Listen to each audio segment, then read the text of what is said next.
America રહેતી વરાછાની 27 વર્ષીય NRI યુવતી ડોક્ટરે મિત્રતાઓ મોકલેલા ન્યૂડ ફોટો વાયરલ કરવાની ધમકી આપી યુવકે 1.89 કરોડ રૂપિયા પડાવી લીધા હતા. દેશ પરત ફર્યા બાદ પણ આરોપીએ બ્લેકમેલ કરવાનું ચાલુ રાખતા આખરે યુવતી ડોક્ટરે સાયબર ક્રાઇમ બ્રાન્ચમાં ફરિયાદ નોંધાવી હતી, જેથી પોલીસે ગણતરીની 12 કલાકમાં જ આરોપીની ઝડપે લઈ આગળની કાર્યવાહી હાથ ધરી છે. પોતાના ઘરના સભ્યોને પોતે ઓસ્ટ્રેલિયા ખાતે રહેતો હોવાની ખોટી હકીકત જણાવી પોતે ચેન્નઈમાં અલગ હોટલ તથા ભાડેથી મકાન રાખી રહેતો હતો. આરોપી DafaBet.com તથા Bet365.com નામની એપ્લિકેશનમાં ઓનલાઈન સટ્ટા બેટિંગ રમતો હતો. બળજબરીપૂર્વક પડાવી લીધેલ તમામ રૂપિયા હારી ગયેલો હોવાનું સામે આવ્યું છે. પોલીસ કમિશનર શ્રી સુરત શહેરનાઓ તરફથી સાયબર ક્રાઇમ સેલને સૂચના આપવામાં આવેલ છે કે સુરત શહેરમાં વસતા નાગરિકો સાથે કોઈ પણ પ્રકારનું સોશિયલ મીડિયા ફ્રોડ થાય તો તેમની ફરિયાદ લઈ તેઓ ભોગ બનનારને કમ્પ્લેન પરત્વે જરૂરી કાર્યવાહી કરવી. આ અંતર્ગત સુરત સાયબર ક્રાઇમ સેલને 2 દિવસ પહેલા એક દીકરીની ફરિયાદ મળી હતી, જેની અંદર એની સાથે સોશિયલ મીડિયા ઉપર ફ્રેન્ડશિપ કરીને એક કોઈ અનનોન વ્યક્તિએ એના ફોટા મેળવીને દીકરીને બ્લેકમેલિંગ કરીને લગભગ આશરે 1,89,00,000થી વધુની રકમ બ્લેકમેલિંગ દ્વારા પડાવેલ હતી અને દીકરીને ધમકી આપેલ હતી કે જો તું મારી વાત નહીં માને, મને પૈસા નહીં આપે તો તારા સગા મિત્ર મંડળ જે બધા છે એ બધાને તારા ફોટો વગેરે હું મોકલી આપીશ.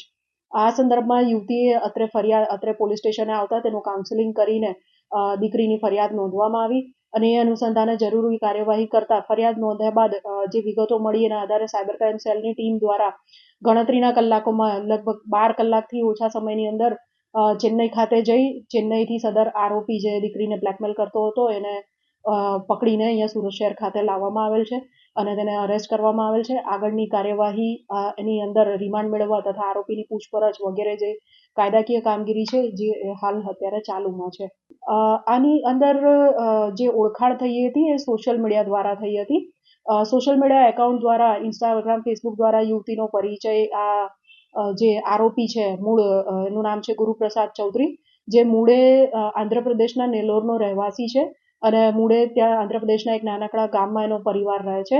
પણ સદર યુવકને ખોટી પ્રોફાઇલ બનાવી, હાઈફાઈ પ્રોફાઇલ બતાવી યુવતીઓને ફસાવાનો એક એમોથી એ કામ કરતો હતો.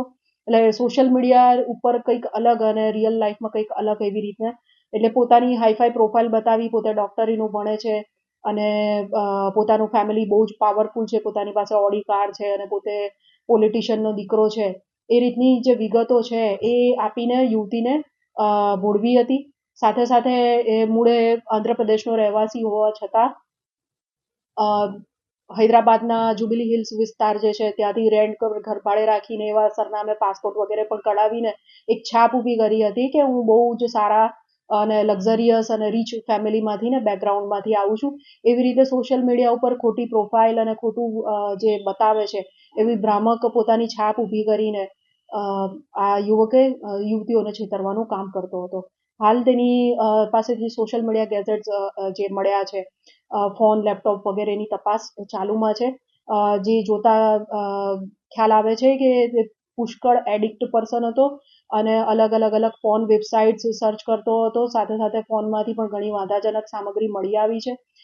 વધુમાં સદર જે યુવક છે ગુરુ એની વધુ પૂછપરછ કે આટલા રૂપિયા જે એણે યુવતી પાસેથી લીધા છે તો એની અંદર એ પૈસાનો શું ઉપયોગ કર્યો એ જોતા અને ફોન તપાસતા જાણવા મળ્યું છે કે DafaBet અને 365Bet નામની જે બેટિંગ એપ્લિકેશન્સ છે એની એને સખત લત હતી અને જે કંઈ પણ પૈસા એને આ રીતે મળે એ આ બધી બેટિંગ વેબસાઇટ પર લગાવીને સટ્ટો રમીને લગભગ એની લતના કારણે રૂપિયા હારી ગયેલ છે.